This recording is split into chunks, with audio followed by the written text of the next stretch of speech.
مشاهدينا، لأكثر من 35 سنة دون برغمان كان بمجال التعليم، ولكن تقريبا بالعالم أجمع. حبيت استضيف هيدي الشخصية التعليمية الدولية اللي وصلت من 4 أشهر إلى لبنان لترأس إحدى أكبر مدارس لبنان، هي مدرسة الIC. دون برغمان كان بآسيا، كان بأمريكا اللاتينية وبالولايات المتحدة الأمريكية، وتنقل بمراحل التعليم من أستاذ إلى مدير، والآن يرأس جامعات أو مدارس تعتبر مدارس دولية في العالم أجمع. حبيت ضوي معه بهالمقابلة على مستوى التعليم بلبنان. هل الطلاب اللبنانيين بعدهم بيقدروا يفوتوا على جامعات معروفة إنها ايفي ليج أو جامعات كبيرة بالعالم؟ كيف النظرة له إلى المجتمع اللبناني، وليه نحن بنجيب شخصيات دولية للتعليم في لبنان وليس شخصيات لبنانية؟ Don Bergman, welcome to Lebanon. Thank you. It's a pleasure to be here. Thank you. You've been here for 4 months. Yes. I was saying that in Arabic. Yes. And so far, how is Beirut treating you? I'm having a wonderful time, both at IC and just being in Lebanon and Beirut. To be perfectly honest, it was nothing like I had imagined, given the way this part of the world is portrayed in the media. It wasn't until I actually visited and now have moved to Beirut that I've really appreciated the culture, the city, and the school. That's great. I heard when you arrived to IC that you went to the classrooms, you went to see the students, talk to them, and tell them, I'm looking for a friend. This is, I think, a new approach, having the president of a school going really to all the constituent of a school, especially the students. How did they receive that? Well, of course, working with children is the best part of my job, by far. In fact, just this morning I was at the INR campus and I was in some classrooms there. INR campus. At INR. And the children all know me by now, and they affectionately call me Dr. B, which is really rewarding as I walk around the campus. But it is very important for me that students know me, know who I am, feel comfortable around me, and accept me as a part of their world. Now, I have a very different role, of course, but it's important for me to be connected to their lives, which includes all of the activities they are engaged in, not just in the classroom, but if it's after school, sports, music, drama. That's an important part of my role. But what's your approach? What's your philosophy? What can you bring to a school like IC in Lebanon that's known to be one of the best schools maybe in the country? Well, it does have an excellent worldwide reputation, which is one of the reasons why I was interested in joining IC. I would like to think that my experience in a number of different international schools in different parts of the world would provide me some unique insight that would allow me to make a valuable contribution to IC and build on its current and past reputation. It's my impression that there are a number of values that IC holds sacred, and they should not be compromised for any reason. My task then and my challenge is to find ways that I can use my past experience working with the community to build an even stronger IC to address what is an ever-changing and evolving society that our young people have to work in as we go forward. Mm-hmm. This school is seen like a school for the rich Lebanese society, let's say things as they are.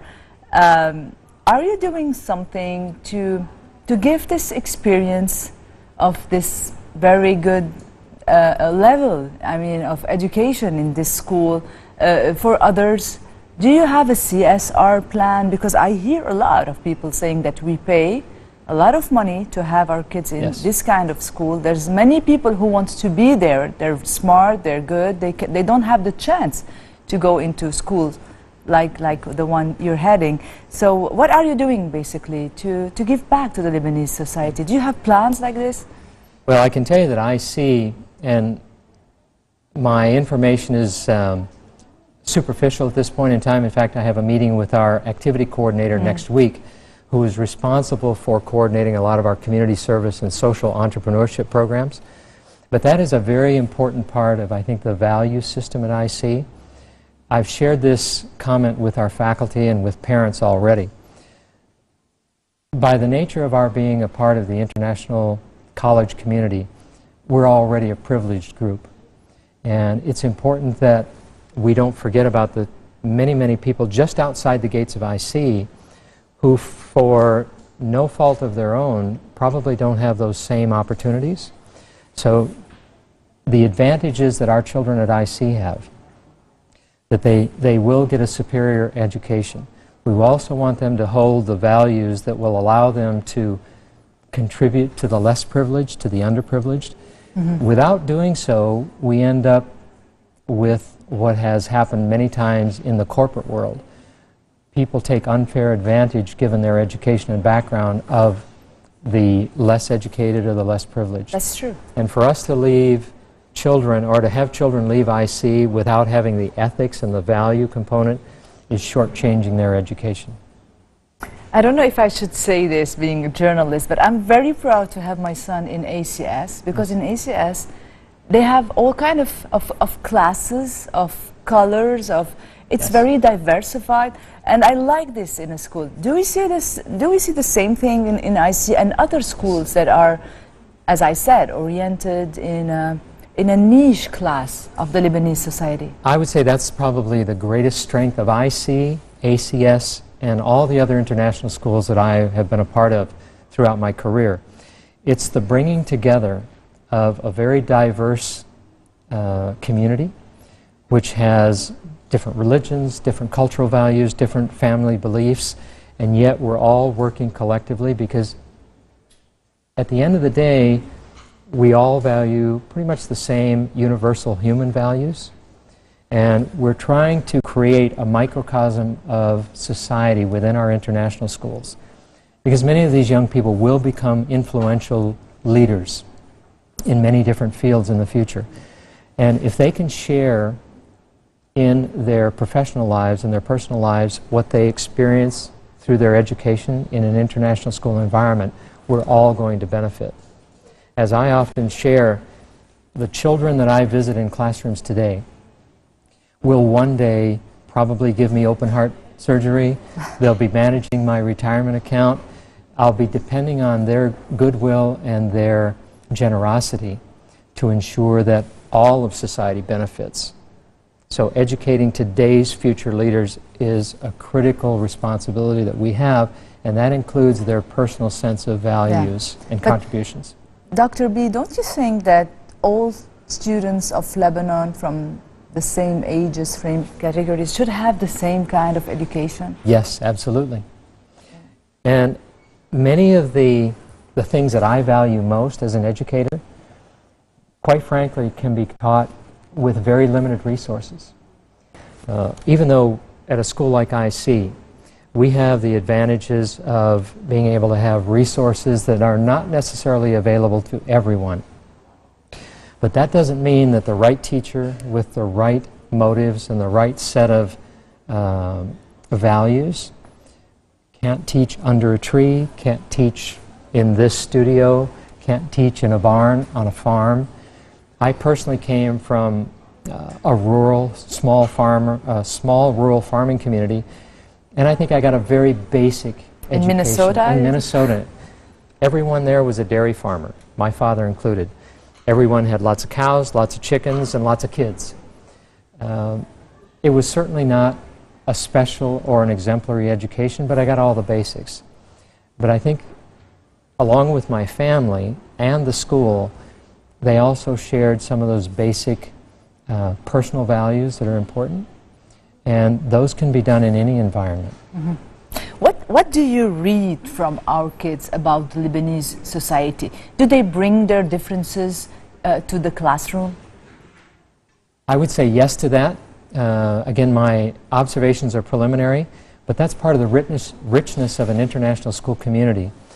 And here in Lebanon, it's not even exclusively an international school community, because Lebanon itself is such a diverse culture that I suspect in almost any classroom you're going to have great diversity in the representatives in that student body. And if they are given the opportunity to share in discussion, you're going to get a very lively and productive discussion of all kinds of topics. So I would guess that it happens throughout Lebanon in an international school environment, we just have that added participation from children who have experienced cultures outside of Lebanon. But how do you shield kids from, let's say, let's put it this way, violent ideologies this day? Do you have a plan for this? I wish I had a Harry Potter wand that could answer that question for you. Magic. Unfortunately, I don't.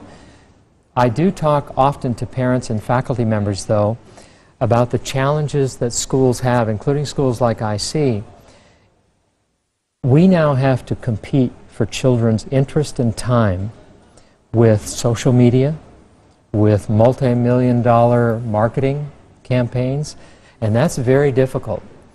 I once heard a consultant share many years ago, the challenge of schools is that we must compete to make schools the friendliest place and the most welcoming, inviting place in town, which means we have to compete with McDonald's and all the large corporations who spend millions of dollars on marketing to influence young people's ideas. And in many cases, schools still rely on very traditional approaches. Conventional, that's true. Yeah. And we can't capture students' attention and keep it very long if we continue to utilize those outdated strategies. One last question. Yes. American campuses are suffering right now from guns, drugs, crimes. Yes. Do you see that schools in Lebanon have also the same problems or another kind of problem? To my knowledge thus far, fortunately, Lebanon does not experience the same degree of that issue. However, we live in a world without boundaries and without borders now. So what I tend to experience, whether I'm living in Jakarta, in Singapore, in Manila, in Tokyo, or in Santiago, Chile, or in Lebanon, is that we're becoming more alike than more diverse. So both the benefits and the ills in one part of the world tend to spread throughout the world. Sort of like the Ebola virus. It's very hard to contain those things. So I would say that Lebanon does not experience the same level of concern we have in the U.S. about metal detectors and weapons and shootings in schools, which are deplorable. And I hope that never becomes the case here. But as we see in the news, it's occurring now in places like Nigeria. Yes, unfortunately. And again, it seems like once humankind crosses a particular border that was never crossed before, then there's another boundary which is even more terrifying, that becomes susceptible. Well, that's my really last question, Don. In the past, Lebanese students used to be accepted in major important universities in the U.S., including Ivy League universities. Right. Do you see that current school curriculum would enable them to keep that record of going to these kind of universities in the world? At IC, it's even more so. Having looked at our university admissions, and many students choose to stay and study at universities here in Lebanon, which is a great alternative, but a greater number are exploring opportunities in Europe and North America. And IC has a commendable record of students being accepted to the most selective universities around the world, which is a credit to them, their families, and the faculty at IC in preparing them for the broadest range of opportunities that might be of interest to them. That's good news, finally. It's very good news. Thank you so much for being in my show, Don. It's a real pleasure to have you here in interviews. Thank you so much, and I hope you stay in Lebanon, will be fruitful, nice, and you keep on enjoying it. Thank you, Paula. I'm really happy to be here, and I'm really having fun being at IC and being in Beirut. And I think that's part of having a good positive attitude, is we like to enjoy what we do and know that we make a contribution. Thank you. I'm sure you're going to do that. Thank you so much. مشاهدينا بشكركم على المتابعة. هذه كانت حلقتنا اليوم، وأنا بشوفكم الأسبوع المقبل. إلى اللقاء.